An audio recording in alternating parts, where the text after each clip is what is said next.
ആഗോളവേദിയിൽ മോദിയുടെ മൂന്നാം ടേം. ട്രംപിന്റെ സാമ്പത്തിക ദേശീയതയെ എതിർക്കാൻ തയ്യാറുള്ള ഏകലോക നേതാവായി അദ്ദേഹത്തെ സ്ഥാപിച്ചു. യൂറോപ്യൻ നേതാക്കൾ ട്രംപിന്റെ ഓഫീസിൽ ഒരു രാജാവിന്റെ മുൻപിൽ ഉപപ്രധാനികളെ പോലെ അടങ്ങിയിരുന്നപ്പോൾ മോദി അമേരിക്കൻ പ്രസിഡന്റിന്റെ കോളുകൾ പോലും എടുക്കാൻ വിസമ്മതിച്ചു. ഈ തത്വപരമായ അധികാരം ലോകമെമ്പാടും പ്രശംസ നേടി. മോദിയുടെ ആഗോള അംഗീകാര റേറ്റിംഗുകൾ സ്ഥിരമായി 75%. മറ്റ് എല്ലാ ജനാധിപത്യ നേതാക്കളെക്കാളും ഏറെ മുന്നിൽ. ഗ്ലോബൽ സൗത്തിന്റെ നായകനായി മോദിയുടെ ഉയർച്ച അദ്ദേഹത്തിന്റെ ഏറ്റവും പ്രധാനപ്പെട്ട ഭൗമരാഷ്ട്രീയ നേട്ടമാണ്. ഷാങ്ഹായ് കോർപ്പറേഷൻ ഓർഗനൈസേഷൻ ഉച്ചകോടിയിലെ അദ്ദേഹത്തിന്റെ സാന്നിധ്യം ബഹുധ്രുവ ലോകക്രമത്തിലേക്കുള്ള ഇന്ത്യയുടെ ചുവടുവയ്പ്പിനെ സൂചിപ്പിക്കുന്നു.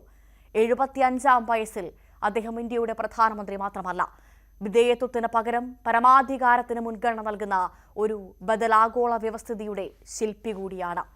മോദി തന്റെ 75-ാം വയസ്സിലേക്ക് പ്രവേശിക്കുമ്പോൾ വിമർശകരുടെ വിരമിക്കൽ പ്രവചനങ്ങൾ പൊള്ളയായി മാറുകയാണ്.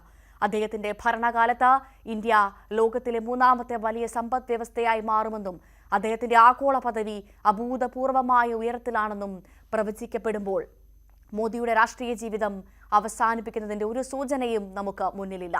ഗുജറാത്ത് ഭൂകമ്പത്തെ ഒരു അടിസ്ഥാന സൗകര്യ രംഗത്തെ വിപ്ലവമാക്കി മാറ്റിയ, നോട്ട് നിരോധനത്തെ ഡിജിറ്റൽ പരിവർത്തനമാക്കി മാറ്റിയ, ഇപ്പോൾ ട്രംപിന്റെ താരിഫുകളെ നികുതി ഇളവാക്കി മാറ്റിയ ആ മനുഷ്യൻ 75-ാം വയസ്സിൽ ഒരു വയസ്സായ രാഷ്ട്രീയക്കാരനായിട്ടല്ല, മറിച്ച് തിളങ്ങി നിൽക്കുന്ന ഒരു നേതാവായിട്ടാണ് കാണപ്പെടുന്നത്.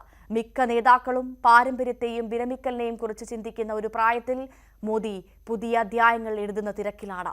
അധികാരത്തിന്റെ സമ്മർദ്ദവും സാമ്പത്തിക ദേശീയതയും വർദ്ധിച്ചു വരുന്ന ഒരു ലോകത്തിൽ തത്വപരമായ അധികാരവും തന്ത്രപരമായ ക്ഷമതയും ദേശീയ താൽപര്യത്തിൽ ഉറച്ച ശ്രദ്ധയും രാഷ്ട്രതന്ത്രജ്ഞരുടെ ഏറ്റവും ശക്തമായ ഉപകരണങ്ങളാണെന്ന് 75-ാം വയസ്സിൽ മോദി തെളിയിക്കുന്നു.